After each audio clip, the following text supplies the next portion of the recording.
کیا ذکر روحی اور تصور شیخ ایک ہی ہے راہ سلوک میں؟ صوفیہ کرام کا کیا کہنا ہے؟ یعنی سوال یہ ہے کیونکہ کچھ لوگ یہ سمجھتے ہیں کہ ذکر روحی اور تصور شیخ ایک ہی ہے. وہ سمجھتے ہیں کہ تصور شیخ ہی ذکر روحی. تو آج یہ بیان کرنے کا مقصد یہی ہے کہ جو طالب مولا راہ سلوک میں چل رہا ہے اس پر یہ آشکارا ہو جائے کہ ذکر روحی اونچا مقام ہے. کیا ہے؟ اونچا مقام ہے. ذکر روحی سے اس کے لطائف بیدار ہوں گے. ذکر روحی سے وہ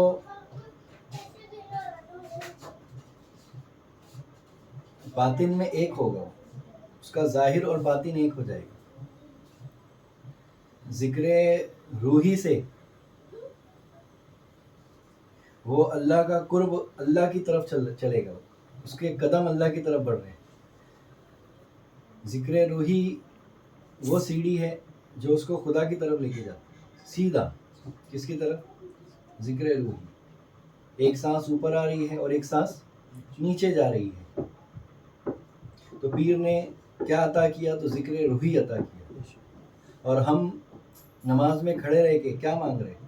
اہدنا الصراط المستقیم، اے اللہ سیدھا راستہ دکھا چلا. تو پیر نے وہ سیدھا راستہ عطا کیا. اس نے بتایا سیدھا راستہ کیا ہے. تو ذکر روحی کی جو فضیلت میں جو ہے احادیث بھری پڑی ہے اور اس سے پہلے بہت کچھ بیان کر دیا گیا ہے کہ ذکر روحی کی فضیلت کیا ہے. پھر یہ تصور شیخ کا مرتبہ کیا ہے؟ تصور شیخ کیا ہے؟ کون سا عمل ہے؟ کیا اس کا تعلق ذکر روحی سے ہے؟ کیا اس کا تعلق سانسوں سے ہے؟ کیونکہ ذکر روحی کا تعلق گہرا تعلق جو ہے سانسوں سے ہے. ذکر روحی کا گہرا تعلق کس سے ہے؟ آپ کی سانسوں سے ہے، آپ کی دھڑکنوں سے ہے، آپ کے ہوش سے ہے. کیا تصور شیخ کا تعلق بھی سانسوں سے ہے؟ اب سوال پیدا ہوتا ہے. تو آئیے ہم تصور شیخ کو جو ہے درجہ بر درجہ سمجھنے کی کوشش کرتے ہیں. تو جو ابھی راہ سلوک میں ابھی جو ہے داخل ہوا ہے تو پیر اس کو جو ہے تصور شیخ کی تعلیمات سے آگاہ کرتا ہے کہ تصور شیخ کا کیا مقام ہے. تو مولانا رومی اس مقام پر فرماتے ہیں پیر کامل صورت ذل خدا.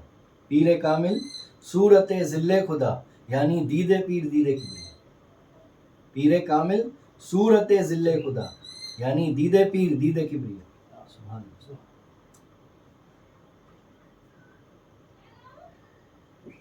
تو سالک شروعات کے مقامات پر جو ہے اپنی آنکھیں بند کر کے پیر کامل کی صورت کا، اس کے وجود کا جو ہے تصور کرتا ہے. اور وہ اپنے پیر کامل کی وجود کو، صورت کو، اس کے نقشے کو کہاں جماتا ہے؟ تو دو آنکھوں کے درمیان جماتا ہے. لیکن یہ تصور شیخ کا پہلا درجہ ہے. کیا ہے؟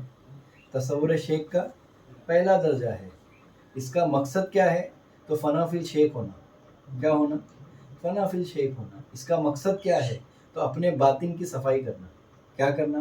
اپنے باطن کی صفائی کرنا، اپنے نفس کی پاکی کرنا، اپنے نفس کو پاک کرنا، اپنے قلب کو پاک کرنا، اپنے نفس اور قلب کو جو دو کانٹوں پہ چل رہے ہیں. اس لیے یاد رکھنا، ایک اور بات میں بتا دیتا ہوں، نفس، دل اور روح یہ تین کانٹے ہیں. کیا ہے؟ تین کانٹے ہیں جو الگ الگ جو ہے رفتار سے چل رہے ہیں. الگ الگ رفتار پہ الگ الگ وقت میں چل رہے ہیں. نفس کہیں اور ہے، قلب کہیں اور ہے اور روح کہیں اور ہے. آپ اپنے اندر جو ہے اس کا معائنہ کر سکتے ہیں کہ آپ ایک جگہ بیٹھے ہوئے ہیں اور اس جگہ بیٹھے ہوئے بھی آپ وہاں موجود نہیں ہیں. تو جہاں آپ موجود ہیں تو وہ کون ہے؟ اور جہاں موجود نہیں ہے وہ کون ہے؟ اور جو موجود ہوتے ہوئے بھی وہاں موجود نہیں ہے وہ کون ہے؟ تو تین چیزیں ہیں. تو وہ آپ کا نفس، دل اور روح ہے. سمجھدار کو صاحب سمجھ کے لیے اشارہ کافی ہے. تو تین الگ الگ کانٹے ہیں. تو تصور شیخ میں کیا ہوتا ہے کہ آپ اپنے تصور کو جماتے ہو ایک جگہ. کیا کرتے ہو؟ ایک جگہ لے کے آتے ہو. اپنی انرجی جو بکھری ہوئی ہے اس کو ایک جگہ لے کر آتے ہو. کیا کرتے ہو؟ ایک جگہ لے کے آتے ہو, ایک پوائنٹ پر لے کر آتے ہو. اور یہی تصور جمتے جمتے جمتے اتنا جم جاتا ہے کہ وہ نفس, دل اور روح ایک ہونے لگتی ہے. کیا ہونے لگتی ہے؟ نفس, دل اور روح کا جو کانٹا ہے وہ ایک ہونے لگتا ہے. اور اتنا یاد رکھنا, جس دن وہ کانٹا ایک ہو گیا, اور وہ ایک کب ہوتا معلوم ہے؟ جب گھڑی میں 12 بجتے. کب ہوتا وہ کانٹا ایک؟ ارے وہ ایک ہی وقت ہوتا ہے نا جب وقت بدلتا ہے. کب بدلتا وقت؟ ہاں, عام آدمی پرائم منسٹر کب بنتا ہے؟ جب اے ایم سے پی ایم ہوتا ہے. تو اے ایم سے پی ایم کب ہوتا ہے؟ جب تینوں کانٹے جو ہے ایک جگہ آتے ہیں. 12 جب بج جاتے. کب بج جاتے؟ جب انسان کے 12 بج جائیں گے اندر سے, جب اس کا نفس کا, دل کا اور روح کا کانٹا ایک ہو جائے گا. کیا ہو جائے گا؟ ایک ہو جائے گا. تو وہ ایک کیسے ہوگا؟ تو وہ پیر کامل جو ہے حکمت سے کیا کرتے ہیں؟ کچھ ذکر فکر عطا کرتے ہیں, کچھ تصور عطا کرتے ہیں. کیا کرتے ہیں؟ تاکہ اس کی جو انرجی جو باہر جا رہی ہے وہ ایک پوائنٹ پر آ سکے. کیا آ سکے؟ ایک پوائنٹ پر آ سکے, مقام محمود کی طرف. کیا آ سکے؟ اور یہیں سے جو ہے وقت بدل جاتا ہے. اگر یہی سانس اوپر گئی تو آپ جو ہے مردے, زندے سے مردہ ہو جاؤ گے. آپ کا جسم زندے سے مردہ ہوگا, حرکت والا بے حرکت والا ہو جائے گا. اور یہی نیچے گئی تو کیا ہوگی؟ تو آپ زندہ ہو گئے. تو ہر لمحے کیا ہے؟ ہر گھڑی, ہر لمحہ جو ہے آپ جی رہے اور مر رہے ہیں, ہر لمحہ, لیکن آپ کو خبر نہیں ہو رہی اس کی. تو اندر سے بھی ایک انقلاب پیدا ہوگا, اندر سے بھی ایک وسفوٹ ہوگا. کیا ہوگا؟ ایک بدلاؤ ہوگا, ایک چینجز آئے گا, لیکن وہ باطن میں ہوگا, وہ نظر نہیں آئے گا. کیا نہیں آئے گا؟ وہ پکڑ میں نہیں آئے گا, نظر میں نہیں آئے گا, لیکن کچھ تو ہوگا. وہ ایک لمبے وقت گزر جانے کے بعد جو ہے وہ اس کو پکڑنے لگتا ہے, وہ اس کو سمجھنے لگتا ہے, وہ اس کے لطائف کو پکڑنے لگتا ہے کہ کیا بدلاؤ ہو رہا ہے. ایک لمبے وقت کے بعد, اس وقت نہیں سمجھ میں آتا اس کو. تو کہنے کا مقصد کیا ہے؟ تو تصور شیخ کا یہ پہلا درجہ ہے. پھر آگے چلتے ہیں, کیونکہ تصور شیخ جو ہے سیڑھی ہے فنا فی الشیخ کے مقام کو پہنچنے کی. اور فنا فی الشیخ کیا ہے؟ تو فنا فی الشیخ ہی فنا فی الرسول ہے. فنا فی الرسول ہی فنا فی اللہ ہے. اگر فنا فی اللہ کے مقام کو پانا ہے تو فنا فی الشیخ ہونا پڑے گا. اور فنا فی الشیخ ہونے کے لیے پیر نے سب سے آسان راستہ بنایا, وہ ہے تصور شیخ. کیا ہے؟ تصور شیخ. پھر اس میں ذکر روحی کا کیا انٹرفیئر ہے؟ پھر ذکر روحی کے کیا وہ ہے فضیلت ہے؟ تو ذکر روحی کیا ہے؟ تو ذکر روحی جب آپ تصور شیخ کرنے کی بات کرتے ہو, ذکر روحی یعنی تصور شیخ میں مہارت جب حاصل کرتے ہو تو باطن سے ایک ہونے لگتا ہے, اور آپ جو ہے ذکر روحی میں اترنے لگتے ہو. پھر اصل جو ہے آپ ذکر ہونے لگتا ہے, پھر ذکر جاری ہو جاتا ہے. اس مقام پر کیا ہوتا ہے؟ ذکر جاری ہوتا ہے, ذکر کرنا نہیں پڑتا. شروع میں ذکر کرنا پڑتا ہے, لیکن ایک مقام ایسا ہوتا ہے جب ذکر جاری ہو جاتا ہے. کیا ہو جاتا ہے؟ صبح شام اٹھتے بیٹھتے چلتے پھرتے یہاں تک کہ قبر میں لیٹتے ہوئے بھی ذکر جاری ہوتا ہے. کیونکہ ذاکر کیا ہے؟ اپنی قبر میں زندہ ہے. ذاکر کیا ہے؟ اپنی قبر میں زندہ ہوتا ہے. تو وہ زندہ ہونے کی جو پریکٹس ہے وہ ابھی کرنا پڑے گا آپ کو.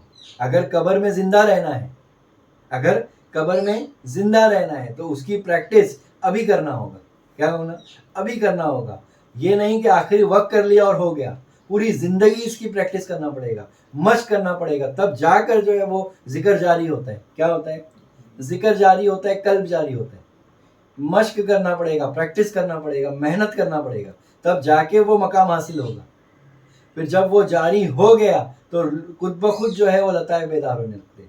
تو یہ تصور شیخ مدد کرتا ہے ذکر روحی کے اندر اترنے کے لیے, اپنی منزلات کو پانے کے لیے. تصور شیخ جو ہے بہت بڑی سیڑھی ہے, یہ بہت مدد کرتا ہے.